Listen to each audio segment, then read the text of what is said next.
Paz de Cristo esteja com todos. Estamos então na carta, aos Hebreus, destinada aos Hebreus, a qual já foi então explicada ali no capítulo 1. Importante, o capítulo 1 ali, porque ele vai trazer justamente assim a continuidade. Nós estamos agora no capítulo 2. E no início do capítulo 2 ele diz assim um por isso, ou um portanto. O que seria esse portanto? Vamos ler ali no início e a gente vai entender. Ele diz assim, por isso é fundamental prestarmos atenção mais ainda às verdades que temos ouvido, para que jamais nos desviemos dela. É interessante porque ele vai falando a respeito do capítulo 1, essa situação bem no início ali que ele diz assim, havendo Deus desde a antiguidade falado em várias ocasiões e de muitas formas aos nossos pais, por intermédio dos profetas, nesses últimos tempos nos falou mediante seu Filho, a quem constituiu o herdeiro de tudo o que existe e por meio de quem criou o universo. E no final do capítulo 1 ele fala ali a respeito dos anjos, e ele vai dizer assim, não são todos os anjos espíritos ministradores enviados para servir em benefício dos que herdarão a salvação? Então ele está falando dos que herdarão a salvação, todos aqueles que estão em Cristo Jesus herdarão a salvação, e ele está falando a respeito do que nesses últimos tempos nos falou mediante o Filho, o Evangelho da salvação, a qual foi trazida agora pelo Filho. Por isso ele diz assim, nesses últimos tempos nos falou mediante seu Filho. E aí, por isso ele vai dizer assim, pois se a mensagem proferida por anjos provou sua firmeza e toda transgressão e desobediência recebeu a devida punição, como nos livraremos se desconsiderarmos tão grande salvação? Ou seja, essa pronunciada pelo seu Filho. Entende? Então ele está falando justamente assim, a palavra do Senhor veio por meio de profetas, inclusive por anjos, como diz ali, várias passagens existem, as que falam a respeito dessa questão. Mas em Atos capítulo 7, no versículo 52 e 53, ele diz assim, que profeta vossos antepassados não perseguiram? Assassinaram até mesmo os que anteriormente anunciaram a chegada do justo, do qual agora vos tornastes traidores e homicidas. Vós que recebestes a lei por intermédio de anjos, porém não a obedecestes. Então ele está fazendo esse contraponto, justamente falando, pois se a mensagem proferida por anjos provou sua firmeza e toda transgressão e desobediência recebeu a devida punição, como nos livraremos se desconsiderarmos tão grande salvação, esta pronunciada pelo Senhor? Inicialmente ele diz assim, essa salvação tendo sido proclamada pelo Senhor, foi depois confirmada a nós, pelos que a ouviram. Veja, nós que ouvimos a palavra confirmada pelo Senhor, a palavra de salvação confirmada a nós. Por isso ele fala justamente assim, da necessidade de nós atentarmos, prestarmos atenção com mais firmeza, ainda mais, a essas verdades que temos ouvido, que o Senhor tem falado por meio do seu Filho, a quem constituiu o herdeiro de tudo, o que existe e por meio de quem criou o universo, esse que tem falado. Por isso há a necessidade de atentarmos com mais diligência.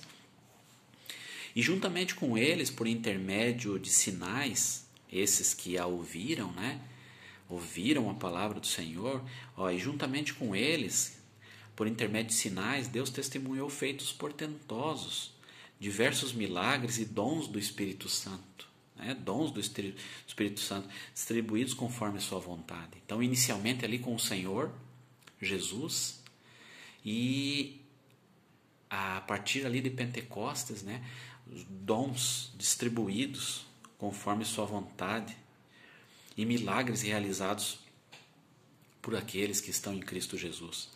Porquanto não foi aos anjos que Deus sujeitou o mundo vindouro, a respeito do qual estamos falando. Então, esse versículo 5 ele contextualiza, porque ele fala dos profetas, fala dos anjos, fala a respeito da palavra vinda nesses últimos tempos por meio de Jesus Cristo.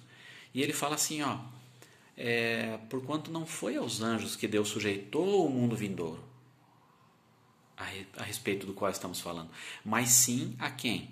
A todos aqueles que herdarão a salvação, aqueles que estão em Cristo Jesus. No entanto, alguém, em certa passagem, testemunhou afirmando: que é o homem para que com ele te importes, e o filho de Adão para que venhas visitá-lo? Essa passagem está lá em Salmo, no capítulo 8, do versículo 4 ao 6.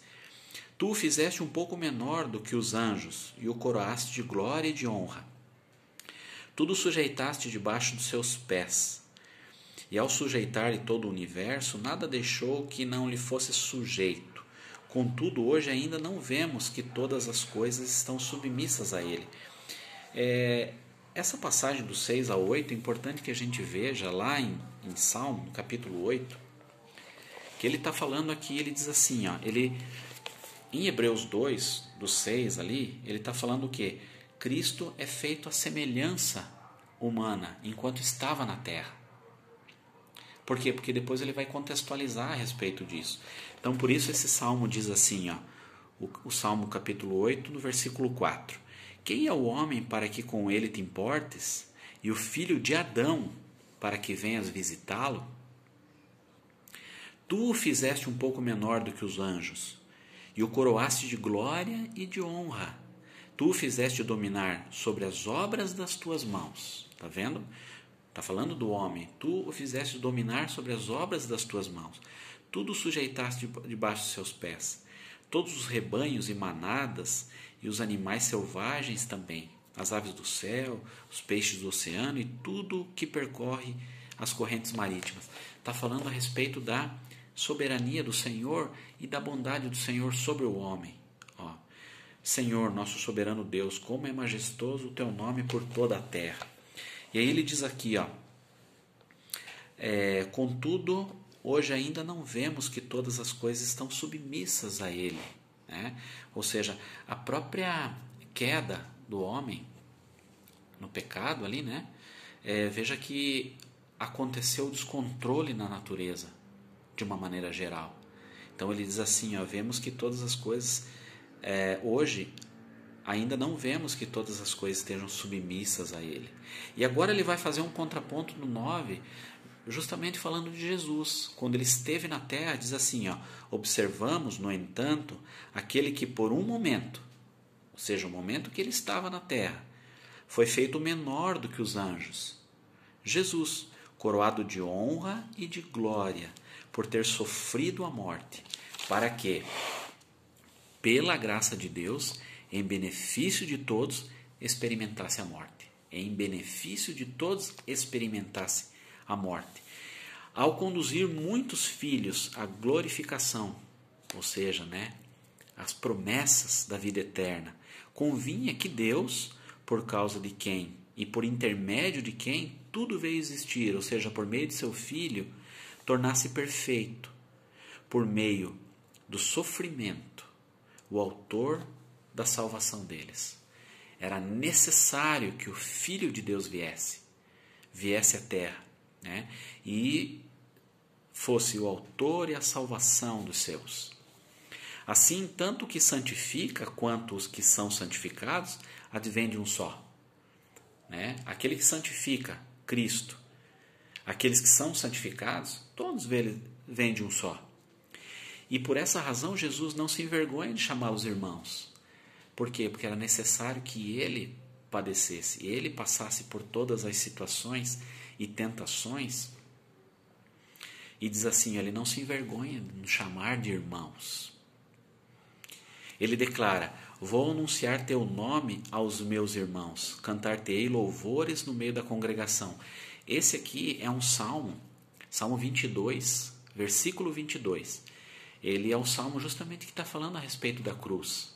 Por isso ele fala: vou anunciar teu nome, o nome do Pai, eu vou anunciar teu nome, as tuas obras, os teus feitos aos meus irmãos. Cantar-te-ei louvores no meio da congregação. E no 13, e mais, porém nele a minha confiança. E outra vez ele afirma: aqui estou eu com os filhos que Deus me concedeu. Essa passagem ali está em Isaías, no capítulo 8, no versículo 17 e 18. E ele continua dizendo aqui: portanto, visto que os filhos compartilham de carne e sangue, ele também participou desta mesma condição humana. Veja que os filhos, eles compartilham de carne e sangue, ou seja, estavam na terra, estão na terra. Ele veio, né, e era necessário que ele participasse dessa mesma condição humana, para que pela morte ele destruísse aquele que tem o poder da morte, a saber, o diabo. Então, pela morte de Jesus, por isso que era necessário que ele viesse. Se ele não viesse, como é que ele iria morrer? Então, pela morte, ele destruiu aquele que tem o poder da morte, a saber, o diabo. Ele levou sobre si as nossas enfermidades, levou sobre si o nosso escrito de dívida, ele levou sobre si os nossos pecados. E livrasse todos os que ao longo de toda a vida estiveram escravizados pelo medo da morte, tanto antes da vinda dele quanto os que vieram depois. Pois é evidente que ele não auxilia os anjos, mas sim a descendência de Abraão. Toda a descendência de Abraão, né?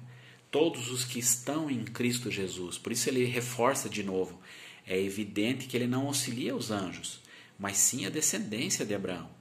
Por esse motivo era vital que ele se tornasse semelhante a seus irmãos, em todos os aspectos, a fim de que pudesse constituir-se sumo sacerdote. Por isso era necessário.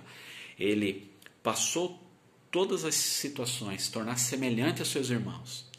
E aí ele pudesse então constituir-se sumo sacerdote. Sumo sacerdote, misericordioso e leal em relação a Deus. E é interessante que ao longo do livro de Hebreus ele vai falar a respeito desse sumo sacerdote que uma vez por todas, ele fez o sacrifício, que não há mais necessidade do sacrifício. Ele, uma vez por todas, nosso sumo sacerdote. E diz aqui: misericordioso e leal em relação a Deus, e pudesse realizar propiciação pelos pecados do povo. Ele se tornasse a propiciação pelos pecados do povo. Considerando, portanto, tudo o que ele mesmo sofreu, quando tentado, ele é capaz de socorrer todos aqueles que semelhantemente estão sendo atacados pela tentação. Ou seja, tudo o que nós podemos passar, tudo aquilo que as nossas dificuldades, todas as nossas tentações, ele é aquele que pode nos socorrer. Ele é o único que pode nos socorrer. Por quê? Porque ele mesmo sofreu, né, quando tentado. Então ele é capaz de socorrer todos aqueles que semelhantemente estão sendo atacados pela tentação. Amém? Dessa maneira então terminamos o capítulo 2. Reforço, irmãos, a importância de nós lermos antes, se possível mais de uma vez. Certamente vai ser de grande proveito o livro de Hebreus. Amém? Que o Senhor abençoe a cada um.